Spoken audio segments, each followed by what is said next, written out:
How you doing, guys? This is Richie, Mad Cave Comics.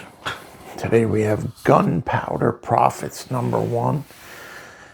Here's a new book, just came out last week, I believe. So I picked it up, give it a shot. Mad Cave seems to do interesting books. So we have the writers Justin Jordan, who's been around for a while, and then Patrick Pizzalunga, must be Italian. Colorist Roman Stevens, letterer Taylor Esposito.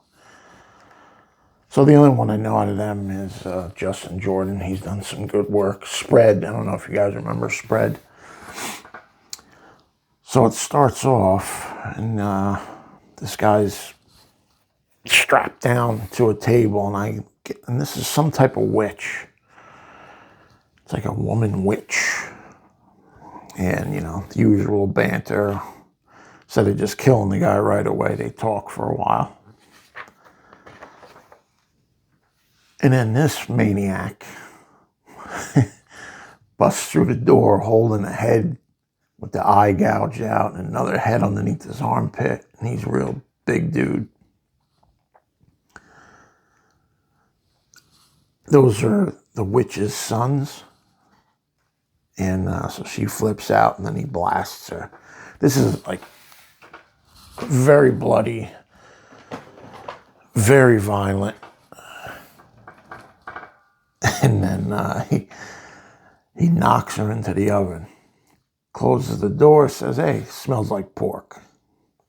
He asks him, his buddy, "Where were you?" "I was busy." So they work together as a team, rescuing people. For money, of course. So there was a couple little kids. I guess it's kind of like a Hansel and Gretel. It was a Hansel and Gretel inspired situation. But I like the art. I like this artist. So they're driving down the road wondering what they're going to do next. And they think they got a big payday. So they go in to talk to the people. Now this is interesting because once they pull up, the big guy, he must have some kind of magical or mystical type of power because he sees ghosts everywhere. His buddy doesn't see it. Only he, the big guy, sees it. So he says, "There's a lot of dead people." He said, "Floaters or revs?" He says, "Floaters." "Well, that's all right. We just need to be on our toes." So I guess they can't really do much. So they go in. He says, "We need to check your weapons." And the big guy says, "No." And the other guy, the security guard, big dude too, and he says, "We're going to have a problem." And the guy says again, "No." So he blasts them through the window. Now this is the woman who wants to hire them. And they're in this diner, but everybody's like frozen in place. So the lady obviously has some type of powers. And he goes, "Something ain't right." I said, "Why are they all paralyzed?" And just so they don't know what's going on. The big guy doesn't like the situation or her. Her name is Miss Argento. She says, "Yeah, I am." She goes, "What are we going to do for you?" She starts telling the story. She has a husband. And they both shared a love of the occult. So they dabbled in it, but the husband got really weird with it and out of control. And this is him down here, and he starts like sacrificing people. And becoming more demonic as it goes on. He says, she wants them to kill her husband, but they're not assassins. They rescue people.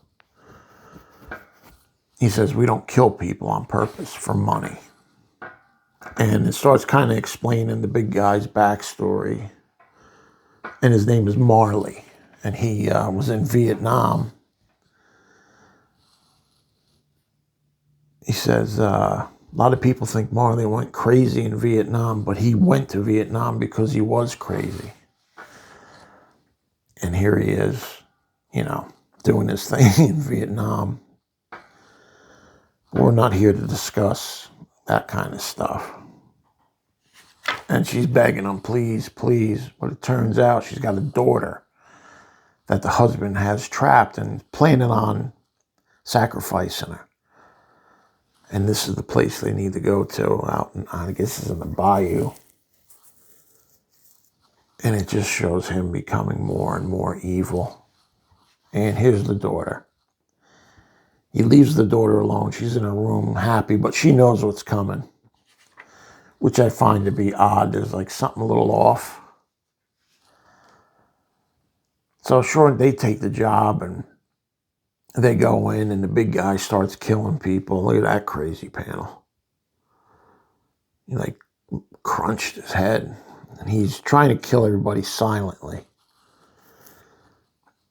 And the kid fights back against her captor, but she knows that they're there to rescue her.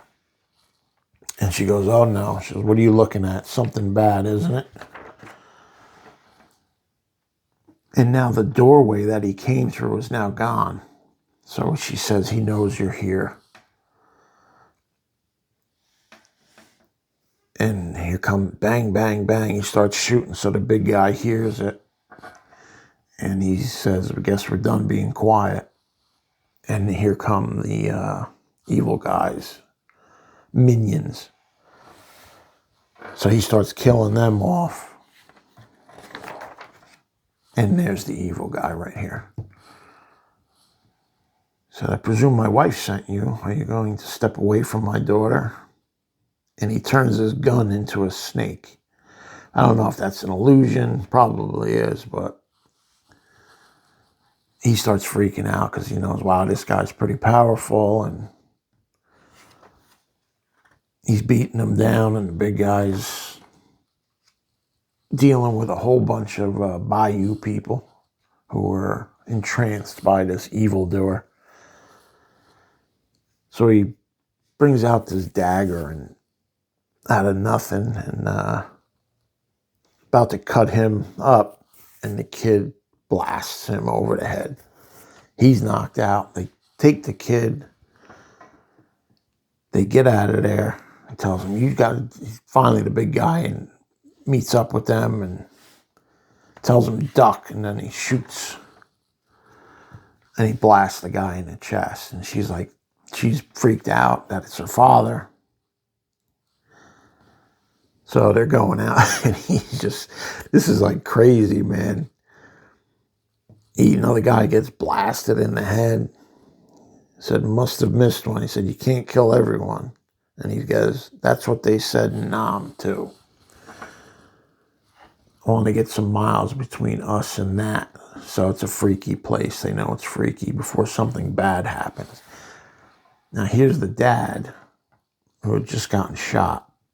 And he's still alive. He opens his eyes. And it was a cool panel. The girl looking back through the car. Now this got to take place in the 70s. Obviously with the Vietnam and the way the cars look. And part of me hopes you told me everything. Now it's forward into another guy. And he kind of looks like the big guy, another gigantic man. And he's obviously a Satan worshiper. He's got weapons all over the house, upside down crosses. He's got a guy hanging. He said, I told you everything I saw at the diner. So this guy's telling this other maniac what the other two did at the diner. He said, well, I guess I believe you. So he cuts his throat. Man sitting on a gold mine doesn't have any idea. A child of the alignment. 10-4, good buddies. This is your old pal, the Dark Rider. So he calls himself the Dark Rider that's his CB handle. He said, we're about to have a good old-fashioned auction. I just need to make a little pickup. So this new maniac is going to hunt down the other ones. And he's driving a 18-wheeler. Who knows what in the, well, maybe, who knows what in the back in that cab, unless that's where he keeps all his stuff. But ends right there with the Dark Rider going out. So Gunpowder Profits 2 will be available in November. Cool back cover. I liked it a lot. Just fun, you know, nothing too deep. Just a fun, you know, violent, action-packed romp with some mysticism mixed in. I think it's going to be good. All right, guys, thanks for watching, and I'll catch you on the next one.